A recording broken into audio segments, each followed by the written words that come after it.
तो step number 3 है reasoning. Reasoning का मतलब क्या होता है कि रीजन क्रिएट करना, रीजन देना कि हमने जो हाइपोथेसिस दी है तो वो हम किस बुनियाद पर दी है, हमने कैसे दी है, अब उसको प्रूफ कैसे करना है, तो उसके बारे में हम क्या कहते हैं, रीजन क्रिएट करते हैं। ठीक है, तो रीजन क्रिएट करने के लिए या रीजनिंग के लिए हमें दो टाइप होते हैं, एक होता है इंडक्टिव रीजनिंग और दूसरा होता है हमारा डिडक्टिव रीजनिंग। इंडक्टिव और डिडक्टिव। इंडक्टिव रीजनिंग में क्या होता है कि कोई भी चीज हो जो स्पेसिफिक हो उसको हमें क्या करना है, जर्नल में कन्वर्ट करना है। जैसे कि for example shark has scales, ये एक स्पेसिफिक बात है कि शार्क के पास स्केल्स हैं, तो इसको हम क्या करते हैं, कन्वर्ट करते हैं इसमें कि ऑल फिशेस हैव स्केल्स। ये कॉमन बात हो गई कि सब फिशेस को स्केल्स होते हैं। ठीक है, डिडक्टिव रीजनिंग वो रीजनिंग होती है जो क्या करती है, जिसे हम प्रोडक्शन भी कहते हैं। इसमें हम क्या करते हैं, प्रोडक्शन करते हैं।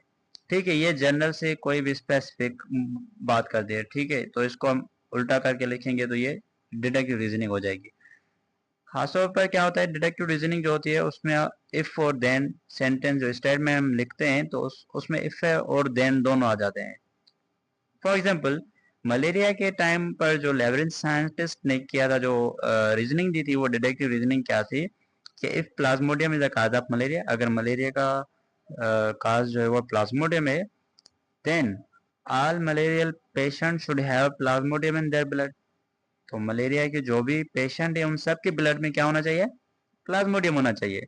तो ये एक डिडक्टिव रीजनिंग की। अब रीजनिंग के बाद हम क्या करते हैं, एक्सपेरिमेंट करते हैं। एक्सपेरिमेंट का मतलब क्या होता है, जो प्रैक्टिकल परफॉर्मेंस हम अपने हाथों से कोई भी चीज करते हैं जो है, ठीक है, उसे हम कहेंगे एक्सपेरिमेंट।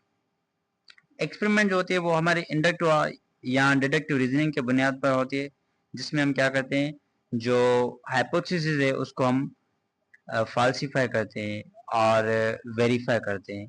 हमें पता चल रहा है कि जो स्टेटमेंट हमने हाइपोथेसिस में क्रिएट किए, हमने जो अंदाजा लगाया था वो सही है या गलत है, ये हमारा एक्सपेरिमेंट बताता है। ठीक है, तो एक्सपेरिमेंट में हम क्या करते हैं, एक कंट्रोल ग्रुप लेते हैं और दूसरा हम एक्सपेरिमेंटल ग्रुप लेते हैं। कंट्रोल ग्रुप जो होता है वो हेल्दी पर्सन का था लेवरेन के टाइम पर, जो मलेरिया के ऊपर रिसर्च कर रहा था, उस प्रॉब्लम को सॉल्व कर रहा था। और जो एक्सपेरिमेंटल ग्रुप होता है उसे हम क्या कहेंगे, मलेरियल पेशेंट, जो पेशेंट थे मलेरिया के। तो जो एक्सपेरिमेंट है, एक्सपेरिमेंट में इसमें क्या किया था, एक 100 ग्रुप लिया था कंट्रोल ग्रुप का। ठीक है, और 100 पर्सन ये थे हमारे एक्सपेरिमेंटल ग्रुप में। तो ये जो कंट्रोल ग्रुप था ये हेल्दी वन थे। ठीक है, और ये क्या थे, पेशेंट थे। तो इसने देखा कि जो भी पेशेंट है सबकी ब्लड में प्लाज्मोडियम मौजूद है, और जो पेशेंट नहीं है, हेल्दी वन है, उनकी ब्लड में प्लाज्मोडियम नहीं है। ये क्या थी, ये थी रिजल्ट। रिजल्ट का मतलब होता है व्हाट हैपेंड इन एक्सपेरिमेंट, आखिर एक्सपेरिमेंट में क्या हुआ। एक्सपेरिमेंट में यह हुआ कि जो हेल्दी पर्सन थे 100, उनके ब्लड में प्लाज्मोडियम नहीं था, और जो पेशेंट थे मलेरिया के, उनके ब्लड में प्लाज्मोडियम मौजूद था।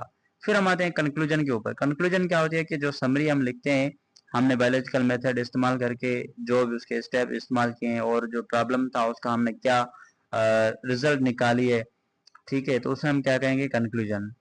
और हम क्या करें, फिर बाद में हम थ्योरी दे दें। थ्योरी का मतलब होता है कि हम कोई भी स्टेटमेंट रिटन फॉर्म में दें तो उसे हम थ्योरी कहेंगे, जिसके ऊपर हमने बहुत सारे एक्सपेरिमेंट किए हैं। और ठीक है, तो और उसके बाद आ जाता है लॉ और प्रिंसिपल। जब थ्योरी को बार बार हम टेस्ट करते हैं तो वो क्या बन जाती है, लॉ।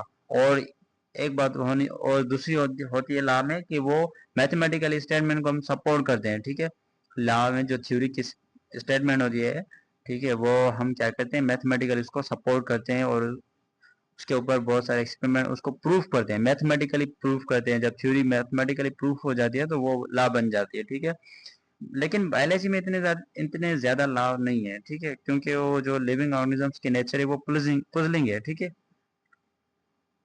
तो बायोलॉजी में लॉ बहुत कम है। फिर हम आते हैं डेटा कलेक्शन और एंड एनालिसिस। डेटा कलेक्शन और एनालिसिस का मतलब क्या होता है कि हमने जो डेटा कलेक्ट किया है उसको हम कैसे अरेंज करें। उसको हम टेबल्स के फॉर्म में भी अरेंज कर सकते हैं, उसको हम ग्राफ के फॉर्म में भी अरेंज करते हैं, और उसको हम चार्ट के फॉर्म में भी अरेंज कर सकते हैं। ठीक है, और एक बात और होनी चाहिए, याद होनी चाहिए। ठीक है, वो ये होती है कि जो हमें राइट और रॉन्ग जो भी डेटा मिले उसके हमें उसको हमने लिखना है। ठीक है, और मैथमेटिकली एनालिसिस भी लाजिम है हाइपोथेसिस को सपोर्ट करने के लिए। अब होता है डेटा विजुअलाइजेशन। डेटा विजुअलाइजेशन का मतलब है डेटा को प्रेजेंट कैसे करें। ठीक है, तो इसके दो टाइप होते हैं, चार्ट की मदद से हम, एक बाय चार्ट होती है और दूसरा, और एक बार चार्ट होता है और दूसरा पाई चार्ट होता है सॉरी। तो बार चार्ट वो होता है, फॉर एग्जांपल ये जो है बार चार्ट है, ठीक है, जिसमें ऐसी लाइनें लगाई जाती हैं, ठीक है। और ये पाई चार्ट एक सर्कुलर टाइप का एक चार्ट होता है जो कि शो करता है पाई चार्ट, इसे हम कहते हैं, ठीक है। अब हम आते हैं mathematics as a integral part of scientific process. Scientific process का जो मैथमेटिक्स एक इंपॉर्टेंट पार्ट है, ठीक है। अगर मैथमेटिक्स इसमें इस्तेमाल नहीं हुई तो जो साइंटिफिक मेथड हमने अप्लाई किया है, यानी कि जो हमने बायोलॉजिकल मेथड इस्तेमाल किया है किसी भी प्रॉब्लम को सोल्व करने के लिए, वो फेल है, ठीक है। तो ये जो मैथमेटिक्स होती है, मैथमेटिकल बायोलॉजी, हमने पहले भी डिस्कस की थी, ये क्या होती है कि बायोलॉजिकल सिस्टम में जो मैथमेटिक मॉडल्स इस्तेमाल होते हैं, मैथमेटिक्स जो इस्तेमाल होती है कैलकुलेशन के लिए, या मेजरमेंट, मतलब कि मेजरमेंट के लिए, या प्रोडक्शन के लिए, या किसी भी फिनोमेना को अंडरस्टैंड करने के लिए जो स्टडी यूज होती है, उसे हम मैथमेटिक्स कहते हैं या मैथमेटिकल बायोलॉजी कहते हैं, ठीक है। ये साइंटिफिक प्रोसेस का या बायोलॉजिकल मेथड का एक इम्पोर्टेंट पार्ट है। फॉर एग्जाम्पल, अगर हमने इंसेक्ट की पॉपुलेशन को कैलकुलेट करना है, काउंट करना है, तो हम पता चल जाएगा कि इंसेक्ट की जो पॉपुलेशन है वो कितनी है, ठीक है। उसकी साइज वगैरह पता चल जाएगी हमें। तो ये होती है mathematics. Thank you so much. यहाँ पर चैप्टर नंबर 2 इज कंप्लीट हुआ। तो अगले लेक्चर में हम क्या करेंगे, चैप्टर नंबर 3 स्टार्ट करेंगे।